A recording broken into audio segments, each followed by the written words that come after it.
What's up, Bills Mafia? Today we're going to be talking about the Bills players who are poised for a breakout season in 2023. But before we get to that, let's get to that intro. This is Poised music.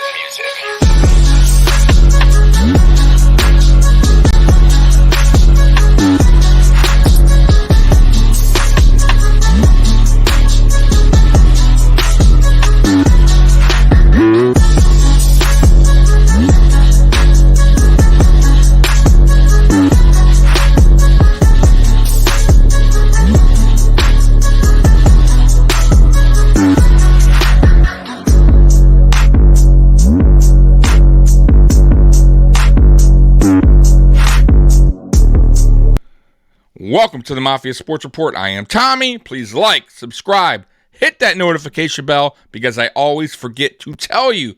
Well, Bills Mafia, today we're going to be talking about the Bills players who are poised for a breakout season in 2023. And once again, I want to send a special shout out to Bills Wire for writing this article. So let's get started. So who do they got listed? First guy listed is Edge Gregory Rousseau, the Groot.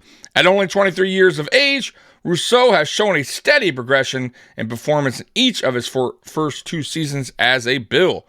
With the addition of Leonard Floyd to the pass rush, a returning Von Miller, and head coach Sean McDermott calling plays on defense, this could be the year we see Rousseau really break out, as opposing offenses will have their hands full with more attacks on the pocket. CBS Sports projects he will do just that. Last year, he led the Bills with a career-high 8.5 sacks, despite losing Miller for the year to injury. With Floyd able to play Miller's position until he returns, there will be consistent threat across from Rousseau that opponents will face, opening up more opportunities for the third-year defensive end. And I agree. Listen, man, I keep telling y'all, and I'm going to show you a little bit here real quick about Gregory Rousseau. I mean, if you want to just look at the stats, the only thing I would say Rousseau needs to maybe work on a little bit better this year is his tackling. He actually dropped in tackling last year compared to 2021, his rookie year, but he also doubled in sacks. But man, listen, Gregory Rousseau, absolute beast. So he had 27 solo tackles, 8 sacks, 1 forced fumble, no interceptions. Guy was just an animal. I mean, if you start from week 1, 4 solo tackles, 1 sack. Tennessee, three tackles, solo tackles, 1 sack. Then he had 1.5 sacks versus the Dolphins, half sack versus Baltimore, 1 versus Packers, 2 versus the Jets, and 1 versus the Patriots. He had 27 solo tackles. Now, in 2021, I believe he had, I think he was like in the 40s, guys. So solo tackles 42 solo tackles in 2021. So if he needs to work on anything, if he get a little bit better, it's probably tackling. But, you know, that stat could be a little misleading. He had a really, really good sophomore season. And it's exciting to see. And I keep telling y'all, man, this is the one guy, you know, coming out of college that was super, super raw. And I think it was a player that Brandon Beane understood that it was going to take a little time for him to develop into what they expected him to be, or what they wanted him to be, which is a dominant pass rusher. And for a guy going from his rookie season from 4 sacks to 8 tells you everything you need to know about this dude. And once again, if you go date back in college, when he played for the Hurricanes, he only played 1 season. He was very new at that position. I believe he initially went there as a tight end and a receiver. Now, in high school, he played tight end, receiver, and edge. But when he went to Miami, he tried out for tight end and receiver, and they put him in edge. He wound up playing his freshman year, got 15.5 sacks. He was 1 sack behind Chase Young, and just had a dominant season. And then he missed the next season due to the C word. You know, I can't say it because of YouTube. But he missed that season because of that. He opted out. And then the Bills went ahead and drafted him. But a guy that was very raw. He was actually, he's still growing because he's super young. And man, matter of fact, last year when he entered the year, you could see the muscle mass. This dude was grinding in the offseason, and I expect him to be grinding this offseason, and only getting better, with his overall, physical body, his mental, everything. So Rousseau's still growing mentally and physically, and I expect big things from him this year. I think he's going to have a 10-plus sack season, in my opinion. That's how much confidence I have in Gregory Rousseau. And, the Bills are going to wind up having to pay this dude soon to keep him on this team. So let's get to the next guy, and that is defensive tackle Ed Oliver. Love Ed Oliver, man. I do. I really do. But now it's time for him to really show out. So Ed Oliver could be a beneficiary of McDermott's defensive play calling. The addition of Floyd and the return of Miller. Oliver's development has been a slow burn, garnering critics from outside of the organization on account of being a top 10 NFL draft pick. Yet his role in the Bills' defense has been satisfying to their coaching staff and from the office, to the tune of a 4-year extension this offseason. With the more aggressive play calling of McDermott and the attack of the Bills' pass rush, the 25-year-old may have more opportunities for increased productivity as well. Perhaps even a breakout performance that could silence his critics. And listen, I agree. Ed Oliver, it's not always about sacks. Let me just throw that out there. It's not always about getting sacks. It's about your total game, about run, about stopping the run, tackling, quarterback pressures. And I believe Ed Oliver is kind of like a total package, right? Now, he does need to get better, no doubt about it, and I'm sure he admits that. But I will say this: we paid him, and we paid him pretty good. And I believe listen. I believe Ed Oliver is going to show his worth. And this is the season to start doing it. And I truly believe with the lineup we have next to him, with Floyd and Von Miller and Rousseau, Daquan Jones, it's only going to help Ed Oliver's career out, right? He's lining up next to some serious guys, serious players at their position. And not only that, he has a good rotation behind him. So I expect Ed Oliver to have a very good season this year. I believe he's going to show his worth. He's going to show that the Bills were right with extending him. And he's going to shut his critics up for sure. I do believe that.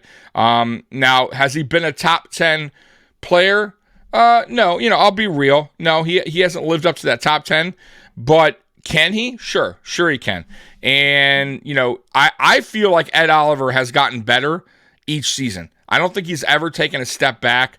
I don't know if it's been a giant step each season, but he's been a step forward. He took a step forward each season. So I expect another step, and it could be a big step this season for Ed Oliver. All right, so the next one. Let's get to the next guy, and that is running back James Cook. The Bills drafted James Cook in the second round of the 2022 draft to acquire the type of catch and run potential back the front office had been looking for. He'll have a group of running backs around him competing for playing time and the starting role. Headlined by free agent Damian Harris, though the departure of Devin Singletary this offseason and injury to Nyheim Hines does open the door for him to step up should he rise to the occasion. The 23-year-old impressed in limited action last season, finishing with 507 yards on 89 carries and averaging 5.7 per carry and 3 touchdowns. Should he take on RB1 duties, he would assume Singletary's workload, which would boost those numbers substantially. If he does indeed take the next step in his second year with the team, he would see more playing time and opportunities on the field, creating more opportunities for a breakout performance. And I agree, and I told you guys this over and over about James Cook. I felt like last year the game was a little bit too fast for him, right? And some players... Actually, a lot of rookies have that problem when they enter the NFL. The game's a little bit too fast for them, and usually it starts to slow down midway through the season for most players. Now, some players, it takes a year or two. Not every player develops that quick, or the game slows down for them Other players take a little bit more time. I believe James Cook hit that stride in about, halfway point, and you could see he was more patient with the blocks. He was hitting the holes better. I thought he ran between the tackles a lot better. Let's take a look at some stats here.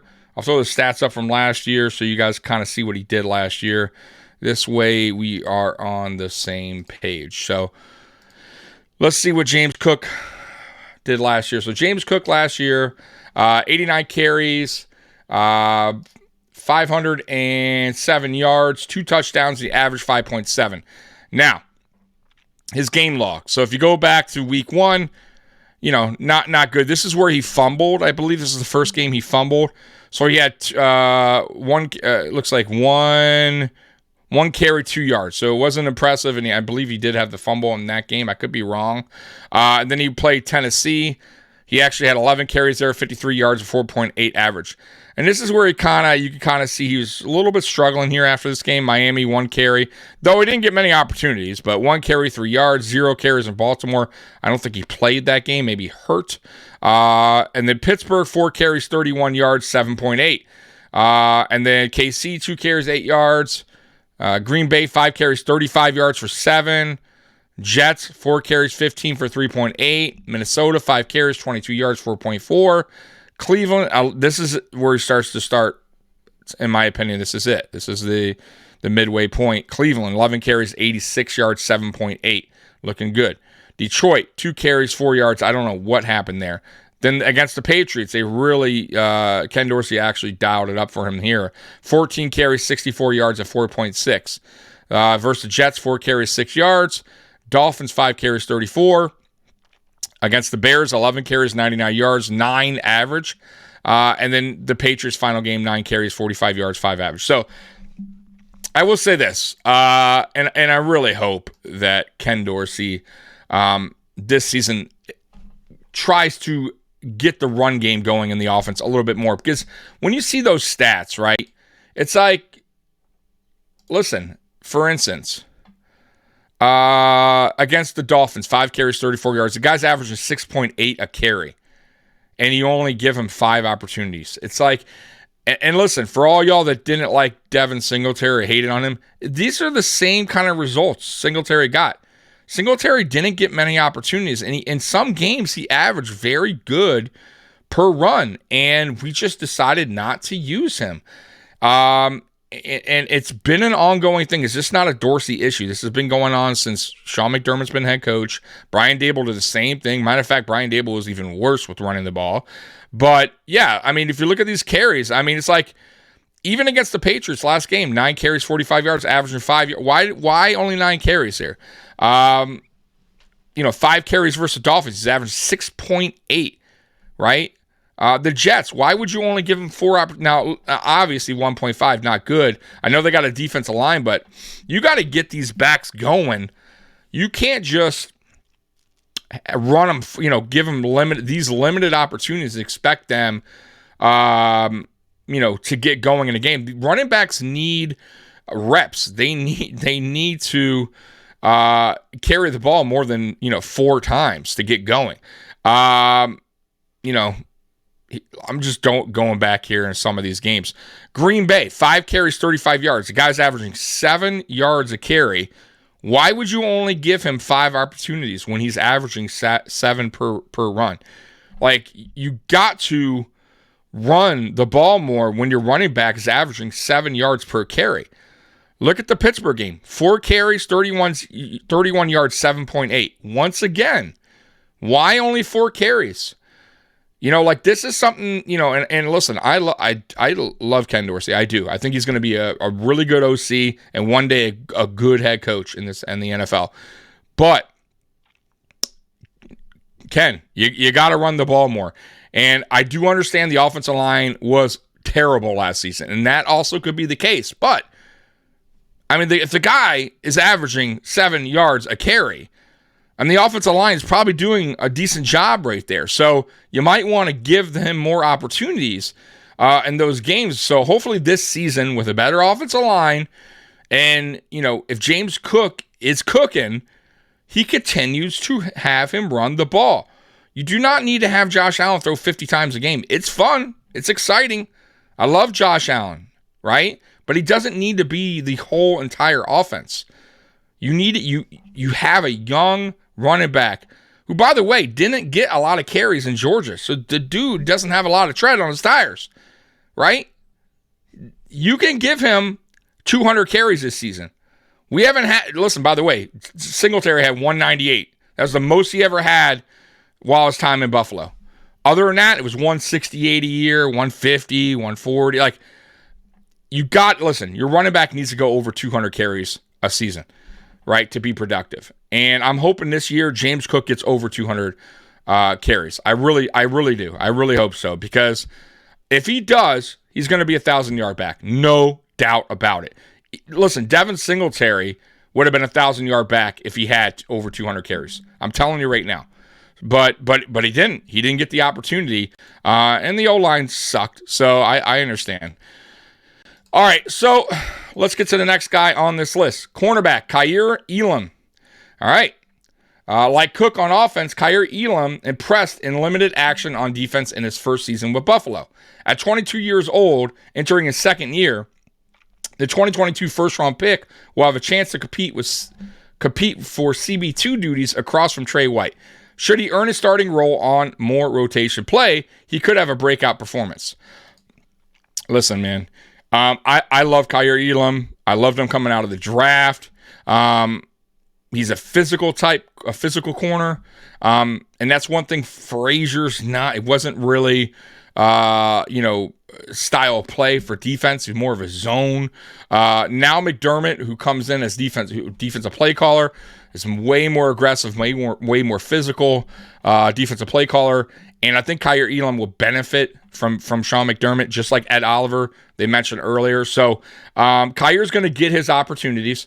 And by the way, he was running with the ones today for anyone that wants to know. And I'll be doing a training camp video shortly today, a little bit after this video. So I'll be talking about more about Kaiir then. But listen, right now it's gonna come down, in my opinion, obviously, to Dane, Kaiir, and Ben for that CB2 role. I hope that they give Kaiir a fair opportunity. And listen, I like Dane Jackson, but you drafted this guy in the first round for a reason. And listen, if he's not the guy, he's not the guy. If he doesn't show out in camp and preseason, then it is what it is. Okay, then it was a bad pick for a first round pick. But I don't believe that. I believe he showed signs, flashes that he could be a good cornerback in this league. I think he just needs the opportunity. And I don't think we really gave him much of one last season. We'll see what happens this season. But next on this list, wide receiver Khalil Shakir. Shakir was a fifth-round selection for Buffalo in the 2022 draft. And like fellow draft class member Cook and Elam, he had a good showing in limited play during his rookie season. With upside in a year of experience learning Buffalo's offense and an offensive training under his belt, he could take on a more involved role in the Bills' offense, creating opportunities for him to break out in the second year with the team. Man. So, and that's it for the article, by the way, on that. So, yeah, listen, Khalil Shakir, man, I love this dude, man. I think this dude is going to be a really good player in the NFL, good receiver in the NFL. Every time he's had, his number was called last season, he stepped up in some big moments. The Baltimore game, big time. If things weren't going right, Shakir came in, made some really big plays and big moments for Josh, came up with some good catches. His yak is really impressive, and I just love what I saw from him. He almost, he talked and played like he's been in the NFL for years, right? I don't think the game was too big for him. It didn't seem like it was too fast for him. Like James Cook took a little time. Khalil Shakir kind of just stepped in the role, right, when his number was called, and he just like, hey, I've been here and done that, and he hasn't. He's a rookie, so I just love what I saw from Khalil Shakir last year. But I will say this year he has some competition, and Trent Sherfield and Hardy. And I really think it's going to boil down to Sherfield. And so far, Sherfield in camp, starting from back in mini camp, has looked impressive, and Josh is throwing him the rock. So, can Khalil Shakir get on the same connection with Josh Allen like Sherfield has been throughout camp and training camp is the real question. And, listen, man, to me, I just put the best out there, but I do believe in Shakir. Even if it's not this season, even if Sherfield winds up taking that spot, that wide receiver three spot from him, you're still going to see Shakir. I still believe he's going to be a part of this offense. But even if it's not this season, I still think that Shakir at some point while in Buffalo, he's going to shine. So look out for Shakir. But yes, if he beats out Sherfield in camp and preseason, yeah, I think that guy, could get easily over 500 yards receiving this year. Easily. We'll see what happens in camp and preseason, but man, this year we have a lot of depth, and I love it. I absolutely love what I see from the Buffalo Bills. Depth. I think this is the best offseason under McBean in the McBean era. And it's going to be a fun training camp, a fun preseason to see these guys battle it out. And yeah, man. So do I have anyone else to add to this list? I would say Sherfield. I'm going to add Sherfield to this list because I've been hyping him up. I'm super excited to see this guy in action, game action. Everything I've seen so far from minicamp to early on in training camp is telling me this guy is setting himself up to possibly get an extension here in Buffalo or even get some money somewhere else because the dude's making one-handed catches. Allen's throwing to him early and often. That means he's already earning Josh Allen's trust. That's a big deal. I told you guys, Josh Allen, one thing about him is he has to earn that trust from his receivers or tight ends, and then they will start seeing the ball more. And Sherfield already is starting to get that connection and earn that trust from Josh Allen. That's a positive thing, man. And, he's only here on a 1-year deal. So, it's going to be interesting to see how the Bills handle this if this guy winds up being the wide receiver 3 and has a good season with the Bills. Do the Bills find a way to extend them somewhere during the season, or do they work on that in the offseason next season? But I expect a big year for Sherfield. Now, I'm not talking like 1,000 yards, but you could possibly see 600 to 700 yards from Sherfield as wide receiver 3, which is a very, very good season for a third receiver. So that's who I'm going to add into this. And, I'm going to throw one more bonus in there. How about that? I'm going to throw another bonus. Dalton Kincaid. Dude has been electric in camp so far. The dude is everything that they said he was coming out of the draft. Guy can catch. Best catching receiving / tight end out of the draft, and he's showing that already. Josh Allen, once again, it's a guy, Josh Allen is throwing to him often, right? And that's what you love to see because Josh is already starting to build, there's already getting a chemistry together. And it kind of reminds me of when Stephon Diggs came here in 2020. That chemistry happened right away, and that doesn't always happen. Sometimes quarterback and receiver, or quarterback and tight end, sometimes that connection doesn't always happen right away, right? Sometimes it takes a little while for them to get on the same page. And I kind of feel like Kincaid and Josh are already feeling that connection, already on the same page. And that's exactly what you want to see because Kincaid is going to wind up being Josh's security blanket this season and probably moving forward. Like that's what listen, when they drafted Kincaid, they didn't draft a tight end, right? They drafted this hybrid playmaking offensive player, right? I call him just a playmaker. They drafted a playmaker on offense, and that's exactly what Kincaid is going to be for this team, right? I don't even list him as a tight end. I know we have to, but he's got. Listen. This guy's gonna line up all over the field, in my opinion, right? And he's just gonna be. He's gonna wreak havoc on defenses. I'm telling you. And look out for him this season. I was saying on record early on, I wouldn't expect a big season for Kincaid his rookie year. I'm having second thoughts on that. I really am. Now, obviously, the pads aren't on yet. By the way, the pads were supposed to come on today. They did not. So tomorrow, I'm guessing. But we'll see. When the pads come on and preseason happens, yeah, we'll find out. We'll find out even more. So, guys, comment below. Put your player that you think is going to be poised to have a breakout season in 2023. Bills Mafia, I love you. And as always, go Bills. I'm out of here. Peace.